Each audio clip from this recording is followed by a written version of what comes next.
Welcome back to the deep dive. So today we're stripping down the whole concept of the workspace. By looking at a piece of hardware that really challenges where your computer even needs to be. Right. We're looking at the NTI USB2-FOSC-4. Which is not the catchiest name. No, not at all.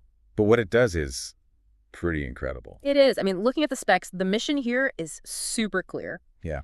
It's all about breaking that USB leash. Yeah, we've all been there. You get maybe 15 feet out of a standard cable before the signal just dies, or you need this whole mess of repeaters. It's a distance problem.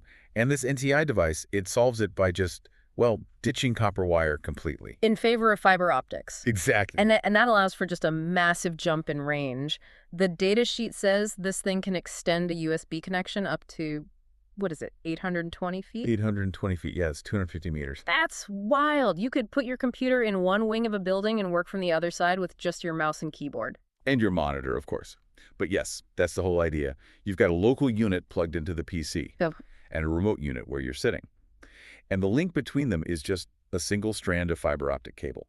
I want to pause on that fiber part for a second because it solves two problems at once, right? It does. First is the distance, obviously, but the second one is interference. Oh, that's a huge deal for who this is for. Yeah. I mean, if you're running a cable across a factory floor or, near an MRI machine in a hospital, Copper cables basically become antennas. they pick up all that electromagnetic noise. Yeah. RFI, EMI. Which can corrupt your data.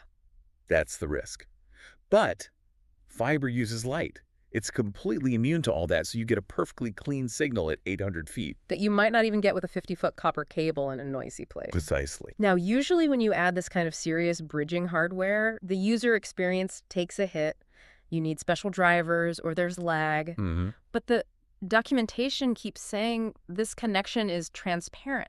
That's the magic word. It means the computer doesn't even know it's happening. It's fully plug and play. So as far as your OS is concerned, the device is plugged right into the motherboard. Exactly. Windows, Linux, a Mac, even some old Sun Solaris machine. It doesn't care. Yeah. No drivers, no software setup.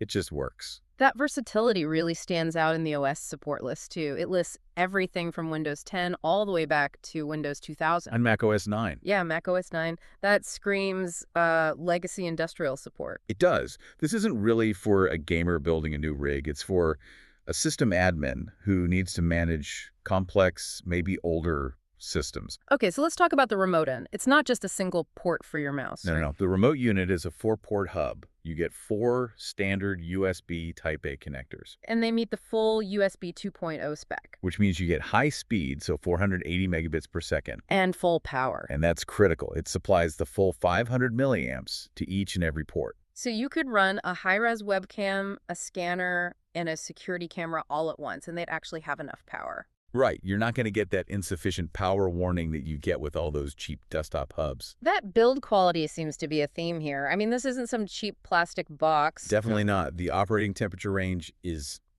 huge. It goes from -4 degrees all the way up to 158 Fahrenheit. And it comes with mounting brackets. Yeah, it's designed to be bolted to a wall in a freezing warehouse or a hot server closet, not just sit on your desk. Which brings us, I guess, to the price. It's listed around $750. Which, for a regular person just wanting a longer cable, is obviously steep. Very steep. But for an industrial client, that $750 is buying reliability. It's buying security.